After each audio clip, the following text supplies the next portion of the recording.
It's crazy. I'm loving it, living the American life, trying to do it. It's crazy, you know. So I had to learn how to drive out here, which was fun. To get a car, obviously, which I just almost couldn't get.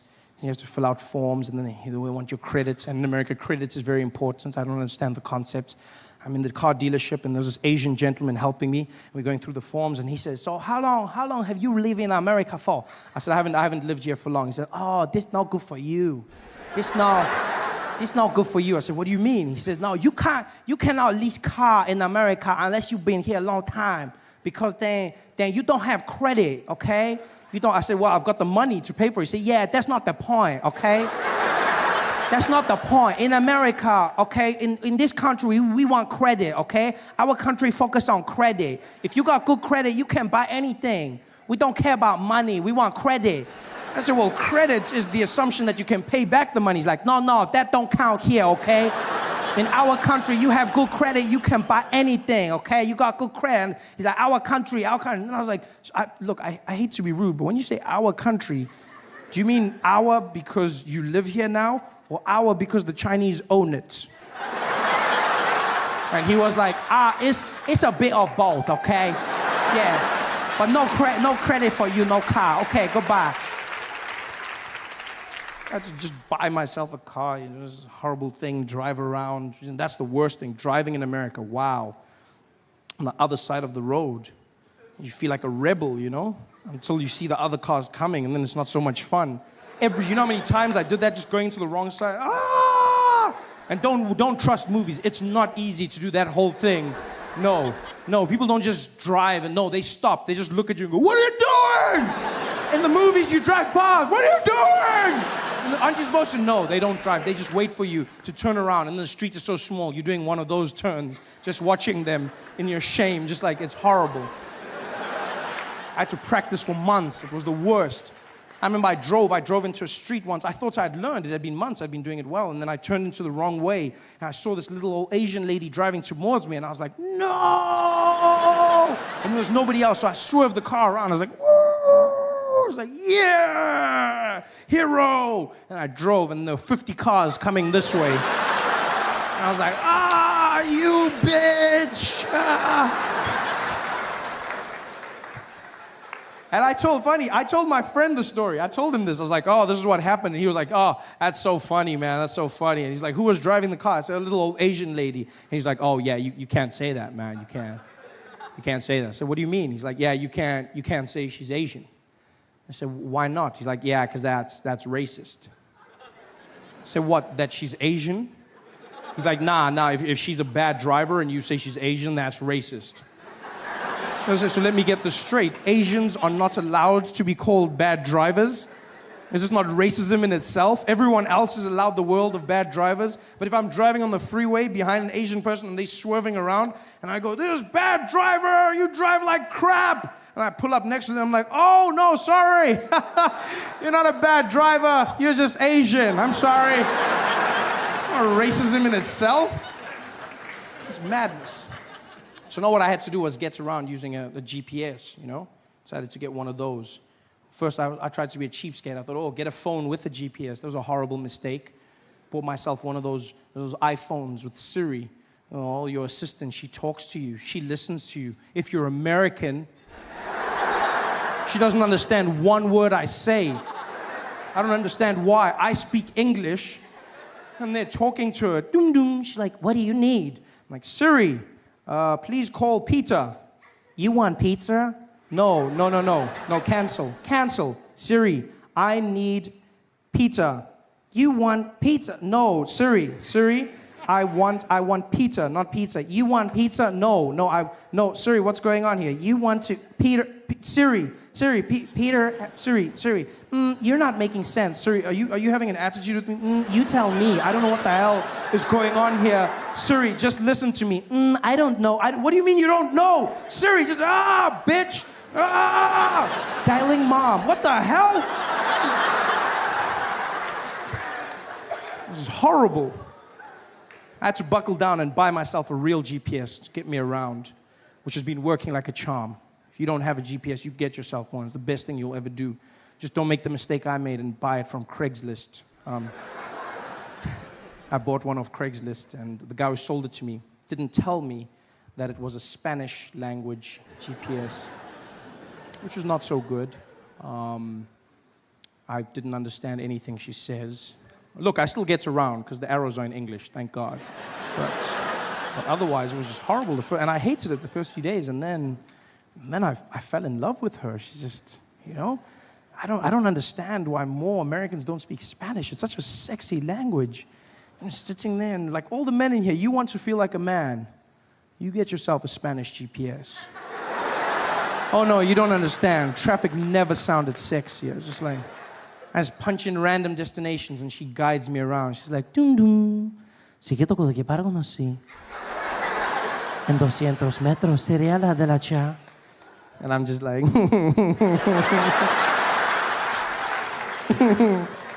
oh shucks, Tom Tom. You say that all the time. This is sexy, you know? She guides me around. It's beautiful. I love that. I'm going to learn Spanish because of that. Spanish has gone up my list. I had a few languages in Spanish. Spanish was like 6th language. I spoke 4 languages in South Africa. And then the 5th language was going to be Japanese. And then Spanish was, but now Spanish has gone up.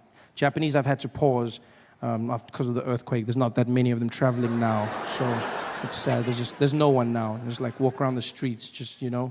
But Spanish has gone up. Because I was getting good at Japanese, don't get me wrong. I was getting really good. You know, I could say, and it's a great language. It's powerful. Because you speak Japanese from your chest, it makes you feel strong. Hey there. Yeah, very strong. Whereas English you speak from the head and the chest.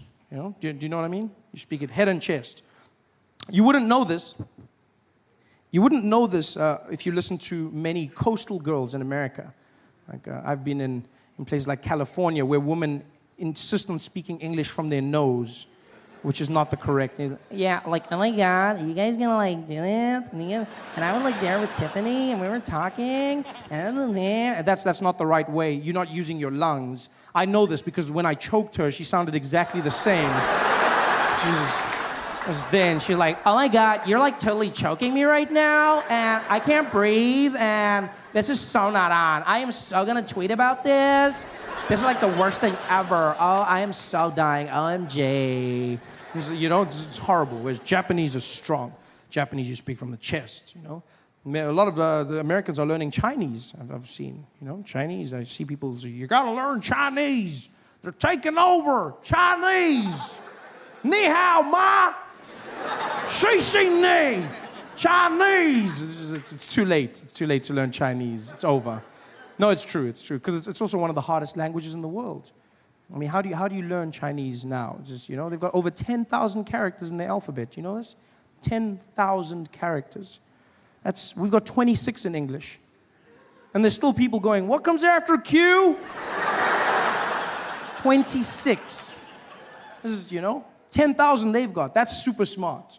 Although they must have the worst Sesame Street in the world. It must suck being a Muppet in that country. I can just see them on a Monday morning singing to the kids. 5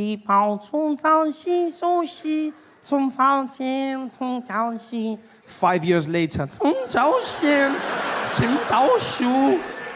it's just horrible. Horrible. Hey there, thanks for watching. Now, all I need you to do is click on that little circle on your screen. Yeah, that one. Oh, yeah, just like that. Hold on. Yeah, click. Nice. I would have never learned about charming racism had I not come to this beautiful country. Yeah. Probably something that changed my life forever. Charming racism. Classic American charming racism. I never knew there was such a thing growing up. And I thought I knew all about racism. I always, you know, coming from the home of some of the best racism in the world, no, and I don't mean to brag, but South Africa is by far, like we've got top quality racism out there. Like, it's handcrafted. You don't get racism like that anymore. Like, I've seen racism all over the world. To be honest, the standards have dropped. It's not what it used to be. Like, I'm talking about quality racism. You know, now it's cheap and mass-produced, probably made in China now. I'm talking about real racism. I discovered charming racism in a place called Lexington, Kentucky. I don't know if you've ever been, but you really need to go. It's a beautiful place. old school, charming racism with a smile and the tip of a hat. Everyone in Lexington had this vibe, the smile, the charm, the drawl. Oh, the southern drawl, I love it so much.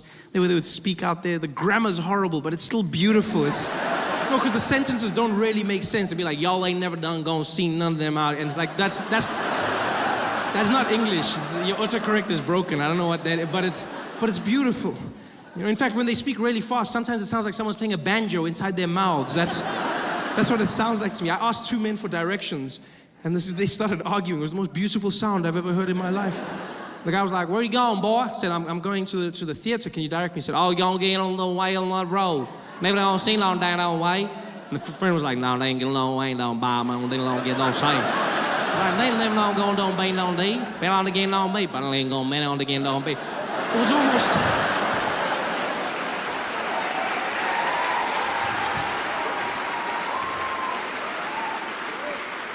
It sounded like someone started a Mumford & Sons concert in their mouth. Because 1 minute they were talking, and then they got into it, and the guy was like, "They don't get no way, no say like, better on the game, don't be. Better on get on the game, better on why, but get on the mind, don't they? Bound it along me, how many along me, gotta lean on the gun, don't they? Gotta lean no, feel no, I bet get on the warning. Never gonna take that way, gotta lean both fine, and then on the game, don't they? Sit on the gun that way."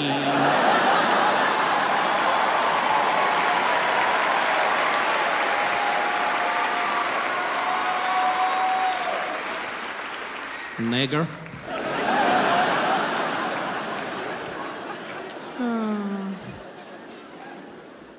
The reason I'll never forget Lexington, though, is because I met a woman out there.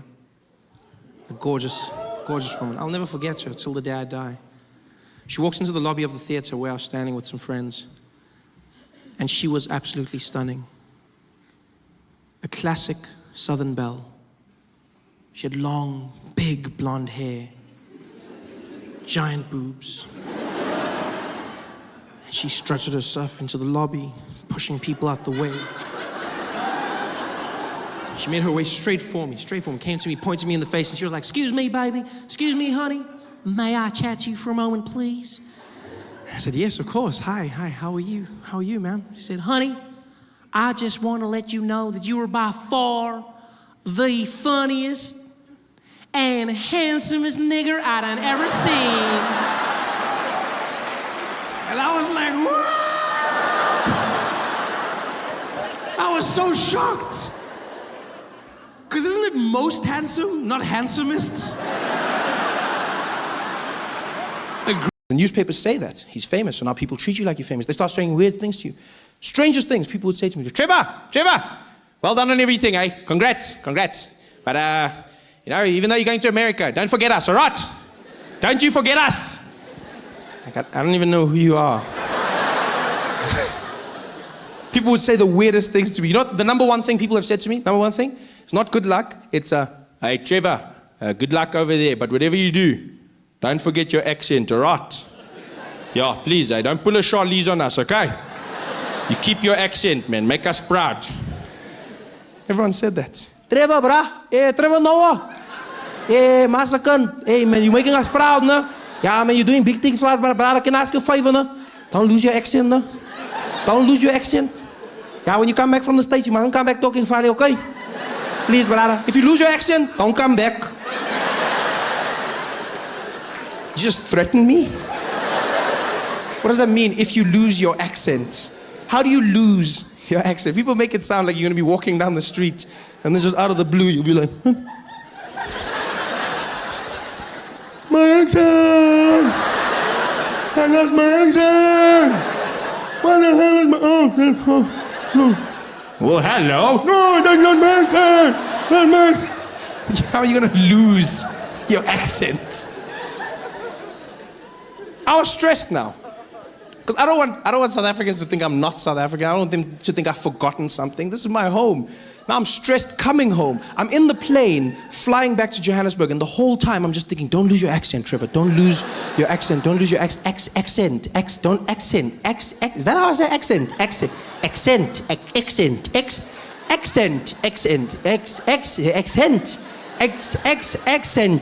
By the time I landed at OR Temple, I was losing my mind. I like walked in arrivals, the woman was there at customs. Welcome back to South Africa, sir. I was like, yes, I'm back. Same old Trevor. Nothing changed. Going crazy. Because I love accents. I really do. I love accents. I like learning languages, and so obviously accents are a byproduct of that. I've learned over time that even if you can't learn a language, an accent is a great way to communicate with somebody in your own language whilst trying to bridge the gap. You know, you learn somebody's accent, you communicate more effectively. The thing is, though, you have to learn the accent in the right way. If you're going to speak to someone in their accent and you do it in the wrong way, you might come across as racist. You've got to be very careful about this. White people in South Africa often fall into this trap. Yeah. It happens at petrol stations quite a bit. See people driving in with their friends, talking normally, sitting in the car. You know, so I mean, if we get all the numbers together, marketing should be behind this. It should be a breezer. You know, HR's stepped up, and it's going to be a great year. And look, we try and make sure that. Oh, sorry, hold on. Hello, Baba. Hey, sharp man. Please put Lapo full tanky, eh?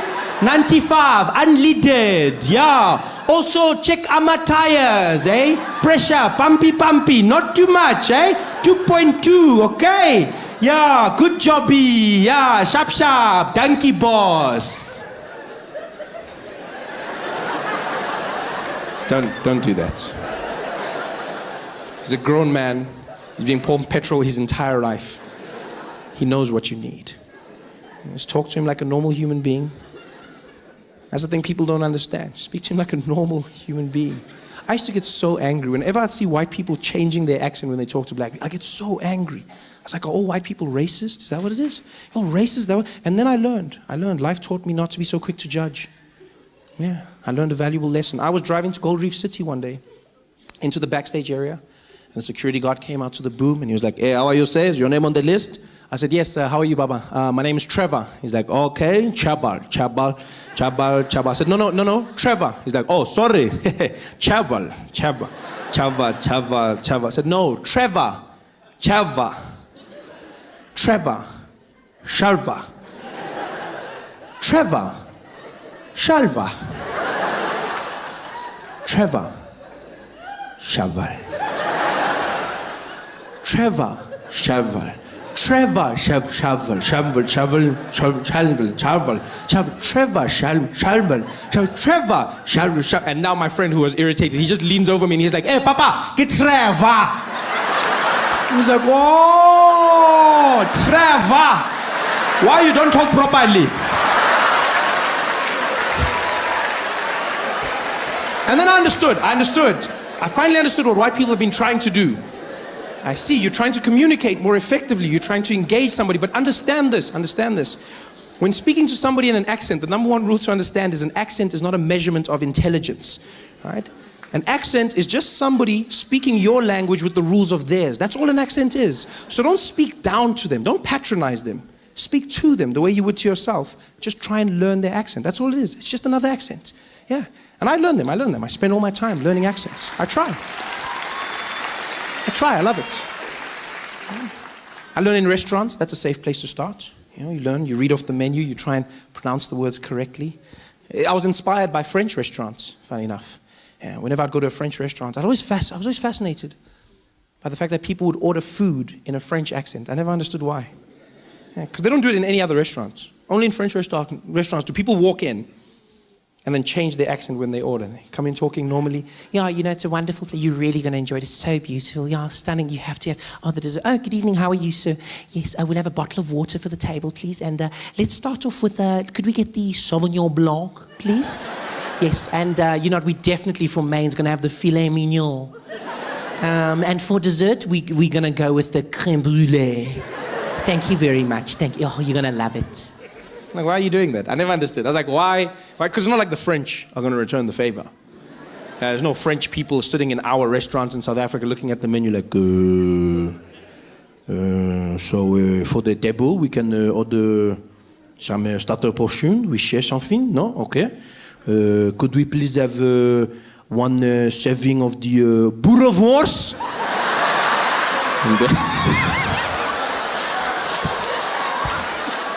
That's not gonna happen. Hey guys, thanks for watching.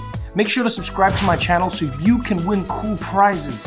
And by prizes, I mean surprise. There's no prizes. It's a free YouTube video, you greedy. Just click the video, man. Why you want free things on free things? But I've realized Americans have a very strange perception of Africa. I don't blame you guys though, you know. It's because of the images that you fed on TV, you know, the stuff that you see of us. You just get all these UNICEF ads, you know. Those infomercials, those are horrible. That's all I've seen of home, you know. Because you've got these people and they're really gaunt and they're skinny and they're just like, you know, and they've got the kwashiko and everything and they just look as horrible as possible. They just get there and, you know, they're shooting this and then Penelope Cruz will start talking as the woman's holding her starving baby in her arms and they'll come in and be like, every year more than 5 million children are starving in Africa. You can make a difference if you donate $10 a month. You can donate a family's life. And you can change everything. Look at this child. And they show you the kid and, you know, and they go in there. And I understand this is a painful thing, I understand. But I just don't understand the small elements. Why do they include that, you know? Why is it that in every single one of these infomercials, why do they always have to have these people with the fly? What is up with that fly? I don't understand it. What is going on with the fly? There's always the flies. And it's not just the flies in the shot. It's not just the shot. It's not just the flies there, but they've got the flies and they sit in a very specific place. They always sit on their mouth, like always on the top lip. It's always on the top. How do they get the fly? I've tried. It's very difficult to get a fly to sit on your top lip. How do they achieve this goal? I'm sitting there watching this, you know, and they always get it. It's almost like they don't shoot without the fly now. It's like, you know, it's like the flies become the watermark of a starving African. It's like a trained fly. Is this one of your Disney flies? Is it one of those? Come on, boy. Get in there, and stay. Okay, we're ready, and action. Every year, more than 5 million children are starving. You can make a difference if you donate $100. It's just madness. What is it? And it angers me. It really does. I understand. There's people starving. Yes, there are people starving in Africa. I do understand this. There are people starving. But I don't understand why they need to make us look that bad. And yes, I will say it. They do make us look bad. They make the whole of Africa look bad. They make me look bad, and they make me angry. Because I grew up in a black family in Africa. And no matter how poor we were, no matter how hungry we were, no matter what, we could still do this.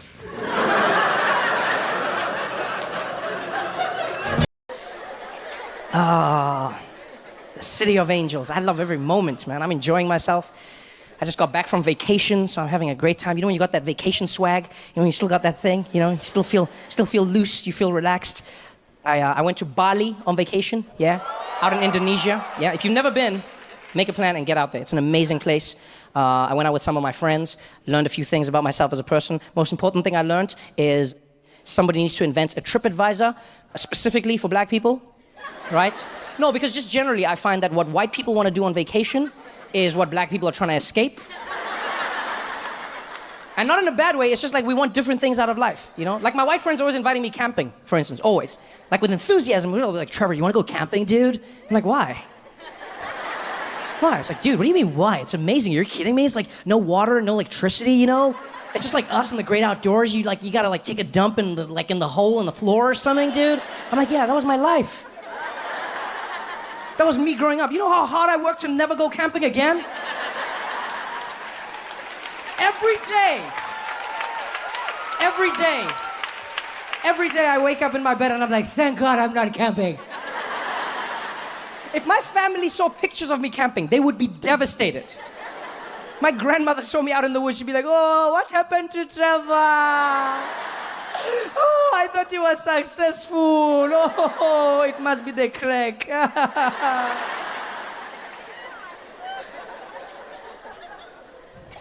I want to go camping. So I went with my friends to Bali. They planned the trip. And before we went, I asked my friend, I was like, yo, Mitch, what are we going to be doing? And he was like, dude, don't ask questions, Trevor. It's just going to be a great time. I was like, yeah, I want to know what the great time is going to be about. He's like, dude, don't ask questions. I should have asked questions. Because we had fun. But the trip, like there were a few things that were weird that I wouldn't necessarily do on my own. For instance, on the third day of the trip, right, we had what was planned, what was built in our itinerary as an authentic Balinese experience. Right? That's what they called it, an authentic Balinese experience. And what they did was, they woke us up at 5 a.m., put us in a little bus, and we drove for like 3 hours.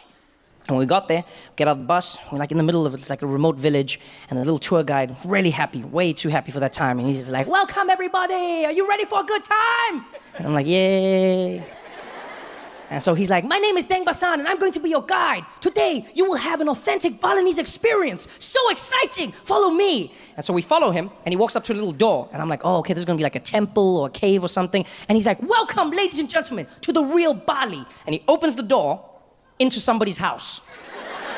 This is not a museum house, this is just a house. Like someone lives there every single day. He opens the door and he's like, this is the home of someone in Bali. He eats here. He sleeps here. I'm like, does he know we're here? Because like we didn't knock. Nobody answered the door. For all I know, we're breaking and entering right now. We're in some weird Balinese gang. I don't know how this works. And as I'm about to ask the question, he turns and he's like, over here you can see the owner of the house. He's in the corner. And we turn and there's a man the whole time. He was just sitting there, frozen stiff. And now I'm like, is this guy part of this? I don't know if we should be doing this or should not be doing this. And Deng Basan turns to him and starts speaking to him in Balinese. He's like, Tengrawada Sangaraka. He's like, okay, you can touch anything. And so I'm like, oh no, I don't think we should. Before I can even finish, the people in our tour group were like, yeah, touch it all. Oh my God, touch it all. Oh my God, does he sleep here? Oh wow, is this where he eats? Oh my God, I could never do this. Oh my God, excuse me, thank you so much for having us. Oh my God, I appreciate my life so much more right now. Thank you so much, this is horrible. Can we take a selfie?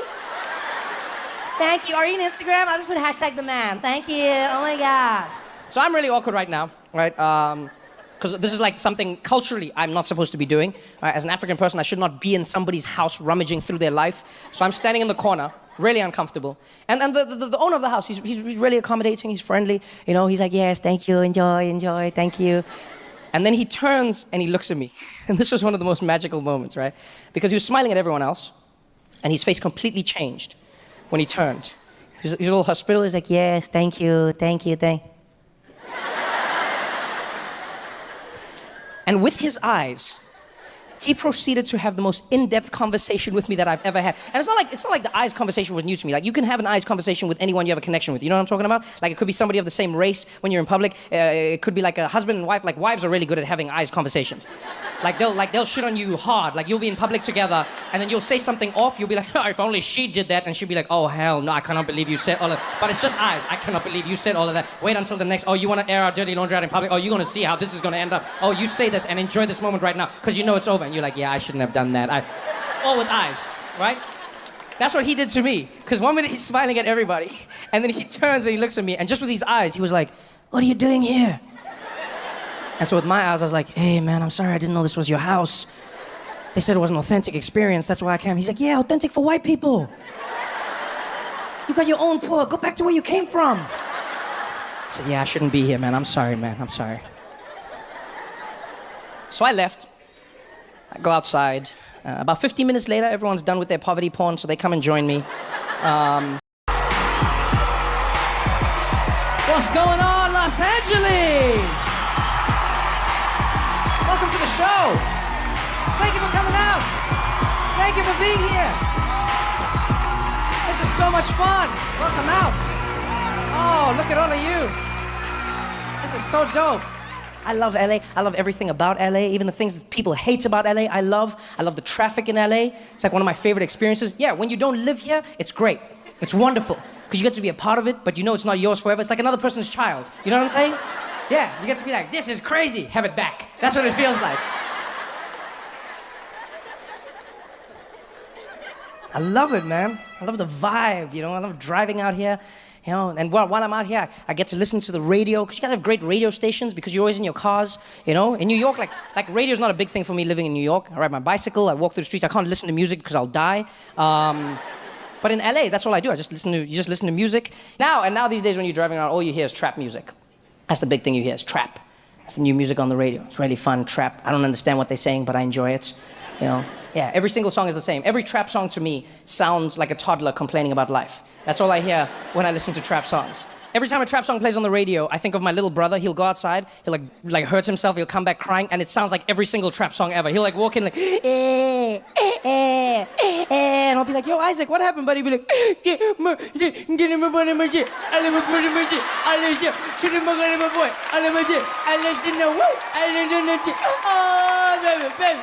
Oh, Jimmy, baby.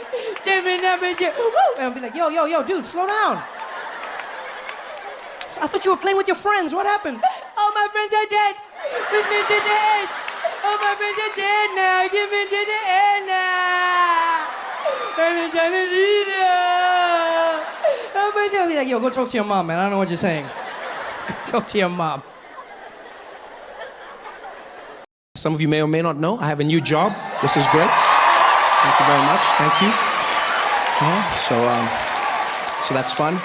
Phoned my grandmother to tell her the good news, which was really cool. I don't think she understood what was going on, but still she was happy. Phoned my gran, and she was on the phone. I was like, Granny, I'm going to be on the Daily Show. And she's like, ooh, Trevor, I'm so happy for you.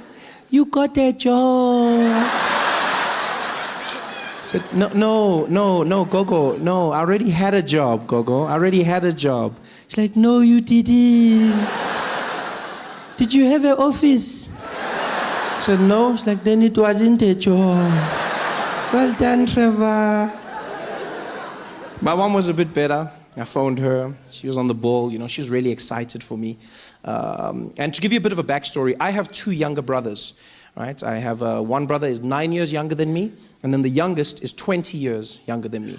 And so the youngest one, who's 11, just became head boy of his school. He's the head prefect at his school, right? Yeah, so then, no, please don't, no, this is my show, you don't clap for him. Please, they didn't clap for me at his, please. I work hard for my applause, please, guys. So anyway, I phoned my mom. I phoned my mom to tell her my good news.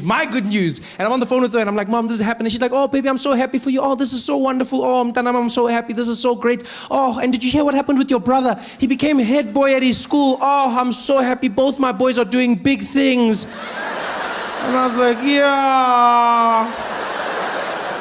Some things are bigger than others. She's like, no, baby, it's all the same to me. It's all the same. I was like, you say that, but I mean, you know. I mean, you know, if you had to choose. She's like, okay, fine, I'll be honest. You were never a prefect, so... Damn it! That's when I wish I had a physical phone. Yeah? That's when I wish I had a landline. You know, I have those landline moments in my life where I wish I had an old school phone so I could slam it down. Young people will never know the joy of slamming a phone at the end of a call. Like, cell phones have robbed us of that. That feeling, you know, where you get to tell the person, screw you! Bah! Ah, it feels so good. They feel it on the other end, like, ah! It's like you punch them in the ear. Now with phones, you've robbed of all of that. You know, there's no sense of power. Screw you! That's all you have. And you can't even press the screen hard because you're scared you're going to crack your own phone. You don't... I hate cell phones so much. I think they're robbing us of our intelligence. I honestly believe cell phones are going to be the reason that human beings devolve. We're going back to the Stone Ages because of those things. Everything about them is turning us into apes again. Neanderthals. I was looking at my thumbs the other day. I spend so much time texting and sending messages that I feel like they've started curling over like monkeys' hands. I've gotten really good at typing and grabbing branches. Everything about those phones is robbing us of our humanity. We were proud because we evolved, we stand, we walk tall. And then we got our phones. And now every day we spend like this. And over time we're gonna go back down. Have you tried to have a conversation with someone on their phone? It literally sounds like a caveman. Just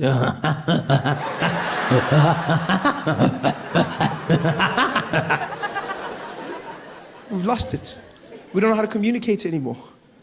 Now we use those emojis for everything. Emoji. No one even uses words. Send a paragraph to your friend. Had a great day, did this. It was so funny. They reply, hey. And did you hear? She died. Whoo. That's it. No words.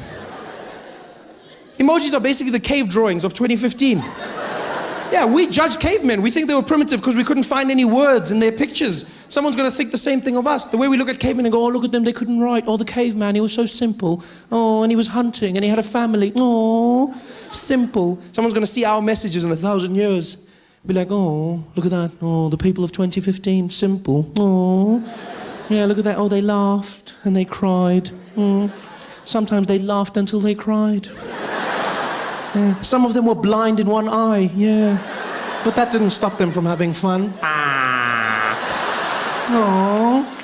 And there were monkeys that didn't talk. Aww. Monkeys that didn't listen. Aww. And they were always dancing in red dresses. Aww. 2015, a simple time. We don't communicate anymore. Got our emojis. Phones are making us dumb. I fear most for women, you know, the most intelligent of our species. Yeah. And I fear for you. I fear, ladies. I fear for what the selfie has done to you. Women are obsessed with selfies. The average woman spends 50% of her day thinking about when she can take the next selfie. That's all she's thinking about. Oh, let's take a selfie. Oh, let's take a selfie. Let's take a selfie now. Let's take a selfie. Take a selfie of me taking a selfie of you. Oh, this is great. Selfieception. I love it. Everyone's just in there. Selfie, selfie, selfie, selfie. And you know what's fine? The pictures look great. The pictures look great. Instagram. Oh, like my picture. Like my... Yeah, it looks normal. But have you seen what it looks like when someone makes a selfie? It is the creepiest thing you've ever seen in your life. A normal woman sitting by herself, having lunch, doing whatever she's doing. And all of a sudden she'll look at her phone and something in her head goes weird and she transforms into a selfie monster. She literally just be there looking at her phone, going through stuff, and all of a sudden she's like...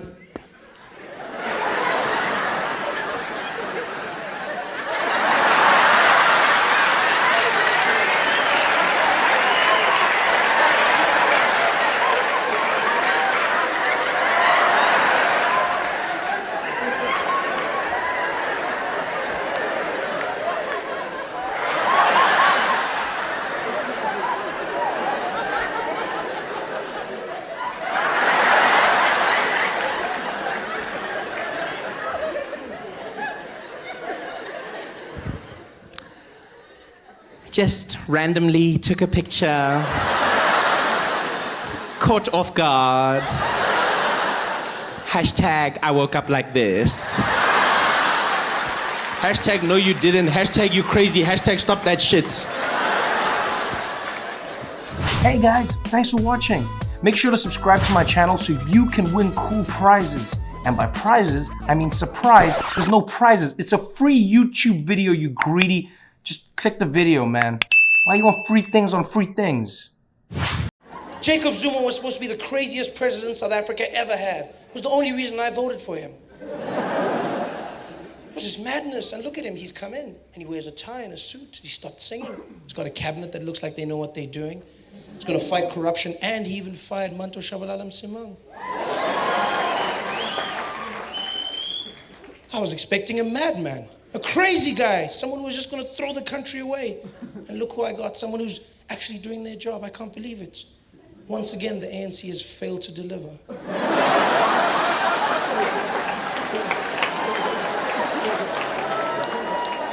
I wanted Jacob to be wild. I pictured this guy walking into Parliament 4 hours late, not even wearing a shirt, you know, his tummy hanging out, walking in there wearing a little plastic crown, busy singing to himself.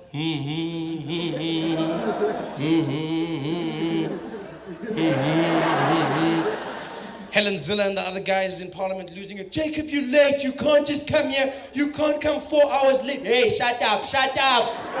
Hey, shut up. Hey, late for who? Late for who? Late for who? It's my time now. Hey, shut up, when. Yeah. Thought he was going to be crazy, you know? Helen and them fighting with him. No, Jacob, you can't just run this place the way you want. Jacob getting angry, whipping his penis out, hitting on the forehead. Pa! No, because I mean, it's not so. It's not so. It just makes that sound, like that. It's not, and I mean, like, what are you going to do if someone does that to you? Like, what, are you going to go to the police? Like, what do you do? What do you tell them? I mean, is it assault or is it sexual harassment? How does it work? You never know. I mean, what do you even say at the police station? Can you imagine walking in there and them asking you that question? You'd be there, and then? Who hit you? Who? With what? On your head.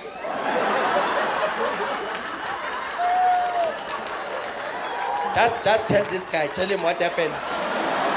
Tell him. I'm not laughing. Hey. Yeah. Either you are very short or he's very gifted, eh? This is so amazing. So many of you here to see me, huh? I feel like Meghan Markle. This is dope.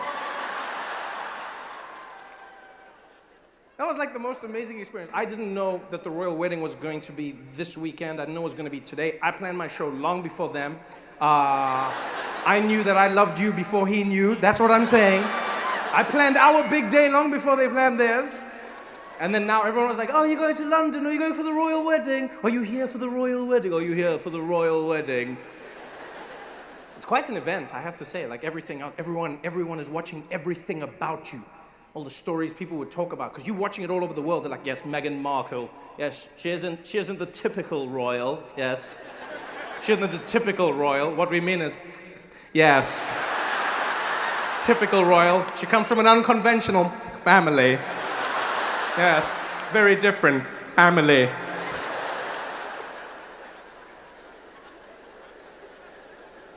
And I was like, yeah, man, she does. She comes from an unconventional family. Just like Harry, same thing. Come on. It's true, same thing. And they look good together. It was beautiful. Everyone was stressed out about it. Meghan Markle's family was in the tabloids, the Daily Mail, trying to destroy their lives. Man, when the Daily Mail comes after you, they do not mess around. They will find that one uncle in your family who's an alcoholic and shits his pants. Meet Trevor's Uncle Bobby. I didn't even know I had an Uncle Bobby. Well, now you do, and he shits his pants.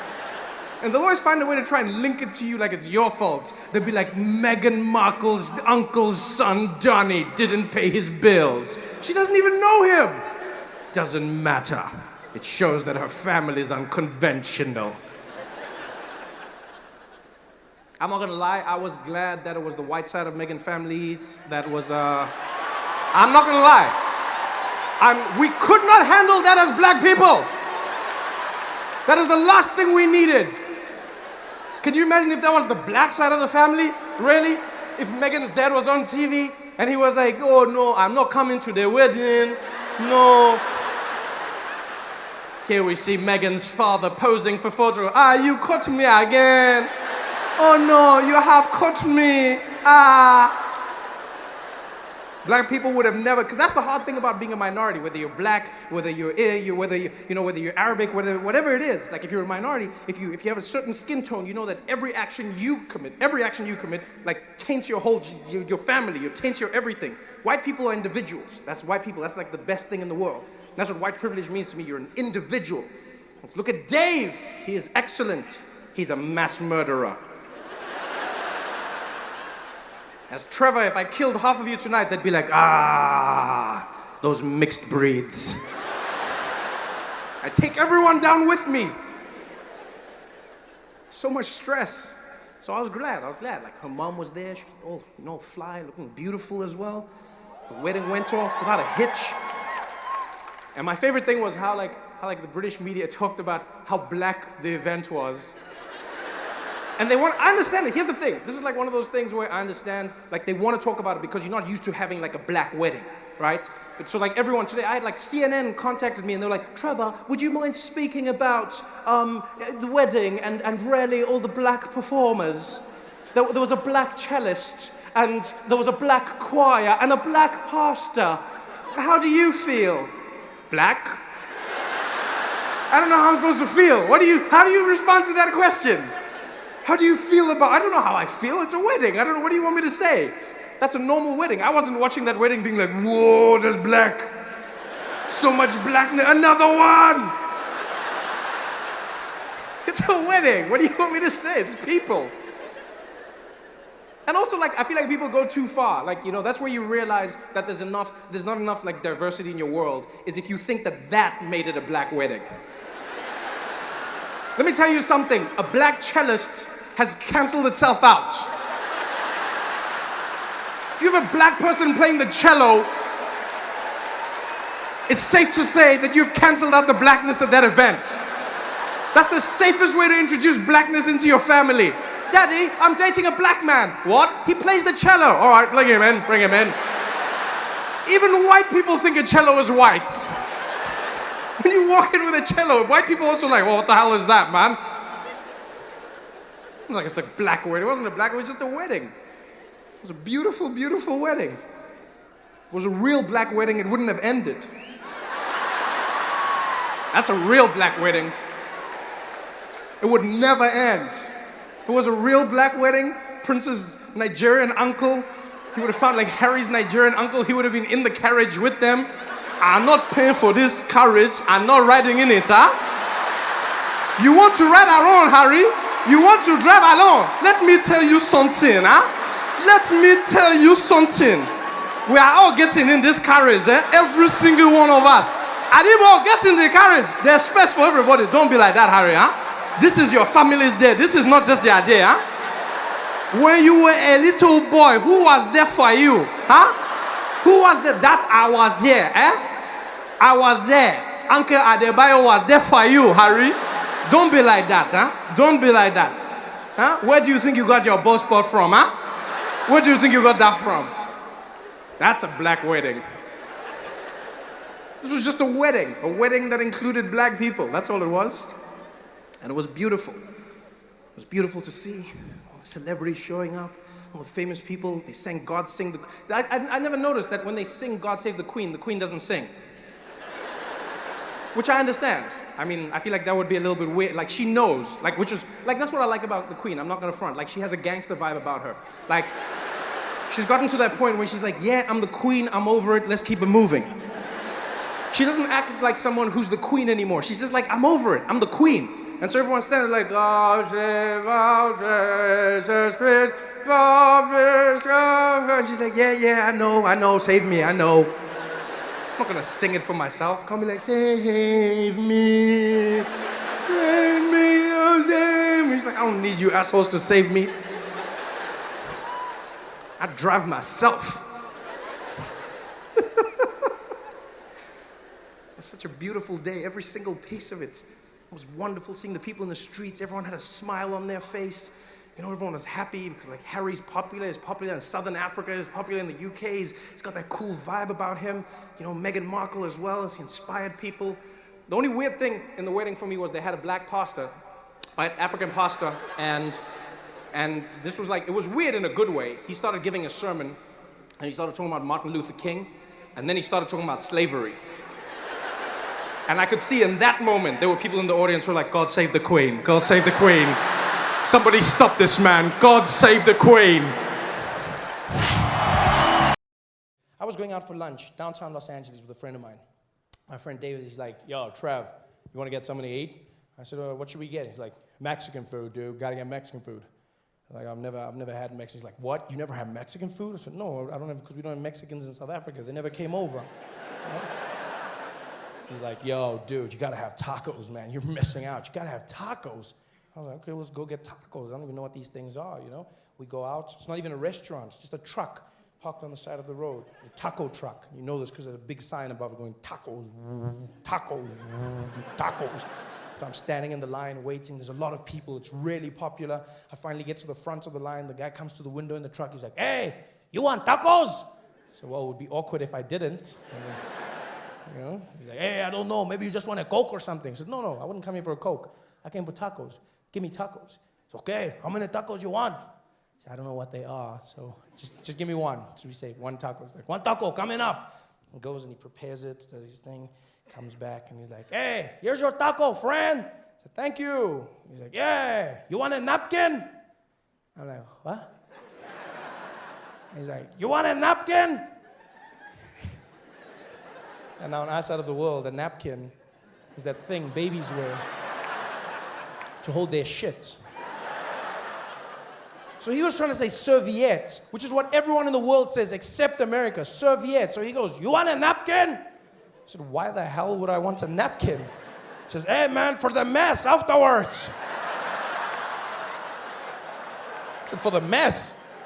Is it that instant that I'm gonna need a napkin? He says, yo, you never know with tacos, man. 1 minute you think you got it, then it's coming out. I said, well, that's disgusting. I said, no, it's normal. Everybody does it here, man. It's part of the experience. I said, that's the problem with your country, my friend. Where I'm from, that is disgusting. I do not need a napkin. I'm a grown man. I can control myself. He said, hey, what you gonna do? I said, I'll just eat it in the car on the way home. Then I'm safe. He said, hey, then you make a mess in the car, man. Don't do it. Don't be a hero. Just take the napkin. I said, I'm not being a hero. I'm being a grown man. I don't need a napkin. If it gets really bad, I'll just squeeze it really, really tight. He says, yeah, that's the problem. Some people, they don't know. They squeeze it too tight. Then the juice comes spraying out even more, man. It can spray all over you, on your pants and on your shirt. I'm like, oh, my shirt? How the hell does this shit get all the way up to my shirt? What is this thing bouncing on the ground and exploding up all over? What the hell? He's like, yo, you're wasting my time. You want the napkin or not? I said, I do not want your napkins. In fact, I don't even want tacos. I just came for a Coke. He's like, ah!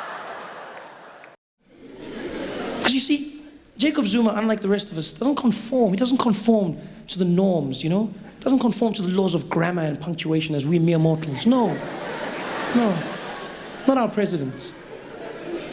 Comma, for who? For you, maybe, not me. Comes out there, confidence, cadence, wherever he pleases, reading out.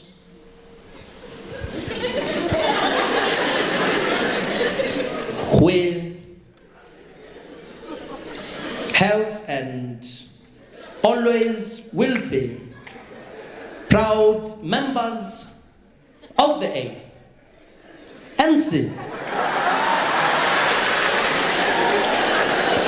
And as such, we are proud supporters of the development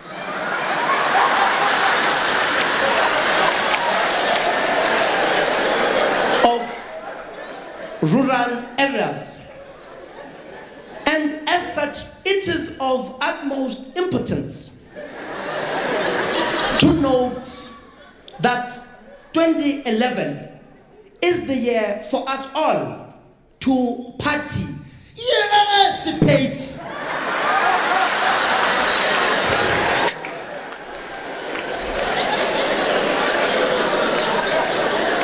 and so forth. Let it not be a blame game. Let us understand that I, Jacob Zuma, am not a country on my own.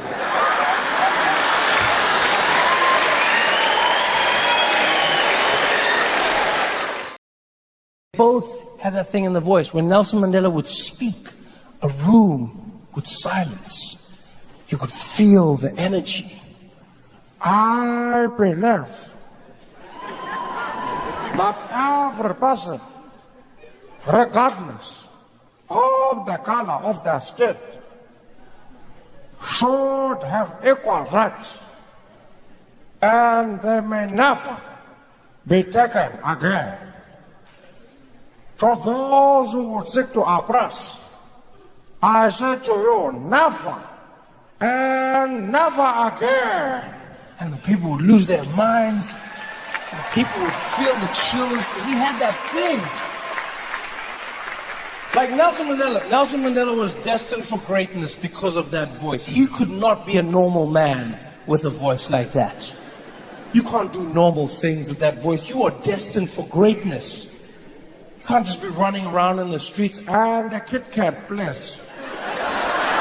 No. No. It's so unique. You can't be silly. What are you making, prank phone calls? Who the hell is this? I'm not telling you. It just doesn't work. I remember when Nelson Mandela was still alive, and he would tell jokes at press conferences and events, and no one would laugh. Because everyone thought a man who had been in jail for 27 years couldn't make a joke. And yet he still did. He still kept what was him. But it was partly because of that voice. He would tell the joke and it would just sound too epic for people to laugh. Everything he did, you know, it'd just be like, knock, knock. He'd be like, let him in, let him in. No. You must say, who's there? He is so right. We've always got to ask, who's there? Who's here? Who are we? Oh my God.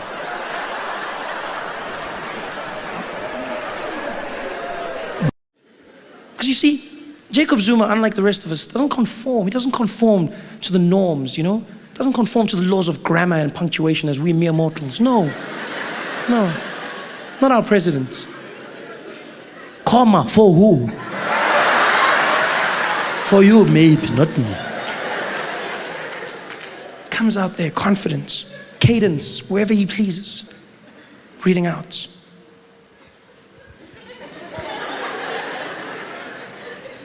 We have and always will be proud members of the ANC. And as such, we are proud supporters of the development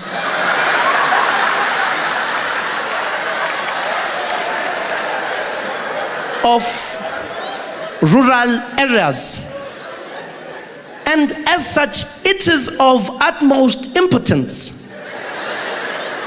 to note that 2011 is the year for us all to party. Yes, participate.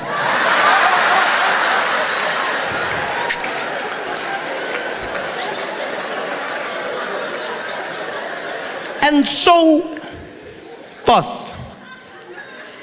Let it not be a blame game.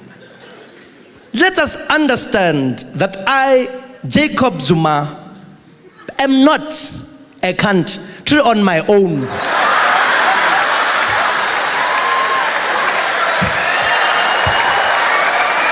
Hey there, thanks for watching. Now, all I need you to do is click on that little circle on your screen. Yeah, that one. Oh, yeah, just like that. Hold on. Yeah, click. Nice. Any questions? What is my favorite what? What is my favorite kind of chair? Who said that? So, I will answer your question, but first, I would like to know from you, where do you get your weed?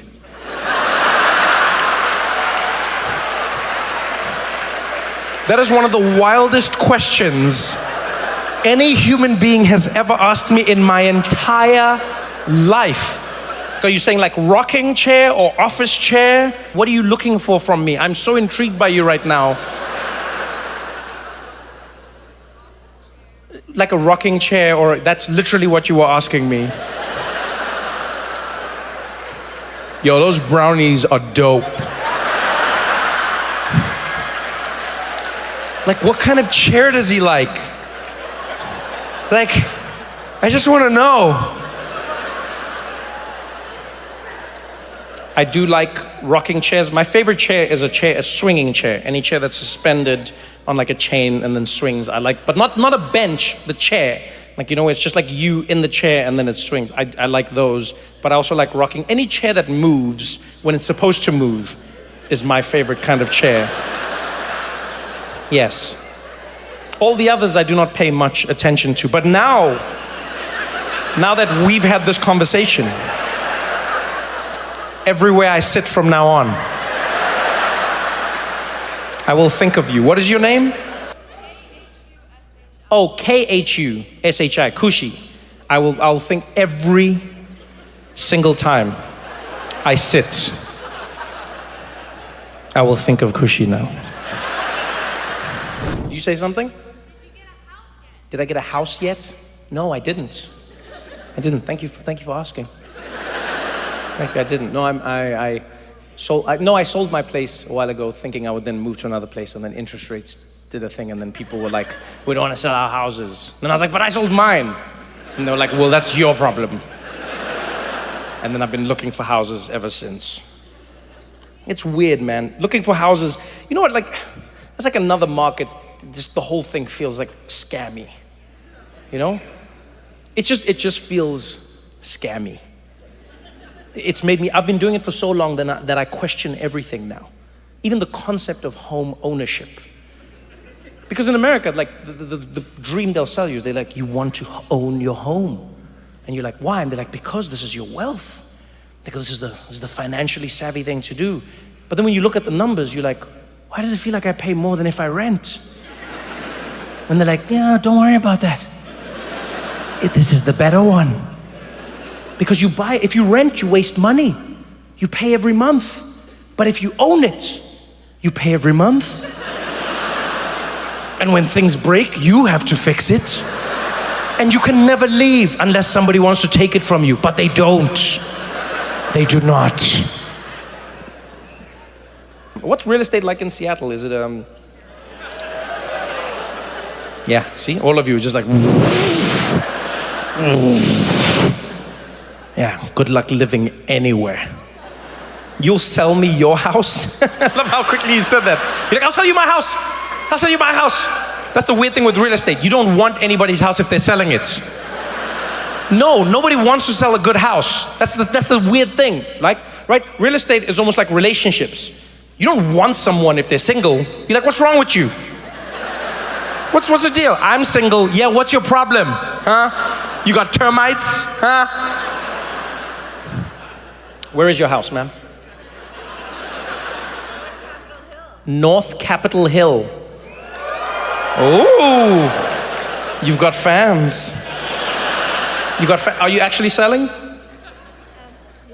Yeah. How quickly things changed. I showed a little interest and you started thinking about it. It's a weird one. Really, all of it is like, I just find it weird. You know? It's like, there's like an older generation that just bought the houses for nothing. And then now the younger generation is like, we can't buy the houses. We don't make enough money. Do you remember the game show Who Wants to Be a Millionaire? That was an evil cackle. If you're young, I get why you laughed like that. If you're old, you're evil. Because I was like, no one can afford it. And that person was like, ha ha ha ha ha! My plan has worked! Screw you, Gen Z! People always give Gen Z shit for not wanting to work, but I'm like, but why would you want to work if there's nothing to work for? Do you know what I mean? Like, what's the point of like grinding away if there's literally nothing? Because before you'd be like, I work hard so that I can put a roof over this family's heads. And then now it's like, I work hard so that I can't do anything. How would you do it? Like, how old are you, sir? 14. You will never buy a house. It's finished for you. Is this your mom? You just have to wait for her to die. That's it. That's your only hope. Do you have any siblings? You've got one, older, younger? Younger. Oh yeah, so it's you. You're gonna be the first one. She looks like she loves you. She looks at you like she loves you. You realize in like 4 or 5 years, that look's gonna change. What's your name? Jack? Yeah, she's gonna be like, hit the road, Jack. And don't you come back. And then you're gonna have to go look for a house, Jack. You won't find one, Jack. And then your mom's gonna be like, I worked and I got this house, you can do it too, but you can't, Jack, she's lying to you.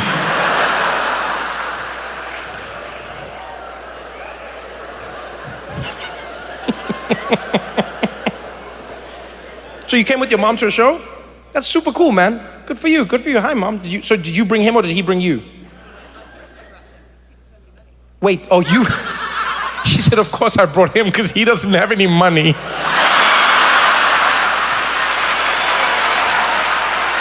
Damn, Jack, you got burned. I want to live in your house, Jack. You got a mom roasting you like that? Oh, man. Oh, damn, I can't imagine your life, Jack. Just walking around. People are like, oh, where's your house, Jack? She's like, oh, he doesn't have one. He lives with me, broke little bitch. No, it's good, Jack. It'll toughen you up. It'll toughen you up. Do you own the house, Mom? You do. Congratulations. So are you going to hand it down to them? Wow, she paused. Damn. Damn, Jack. She was like, Damn, Jack. Say again? He wants to live in LA. Jack, you will not get a house, Jack. What are you not understanding, Jack? Why do you want to live in LA, Jack? You also want to live in San Francisco. Jack, do you ever go on Zillow and see what's happening in these places?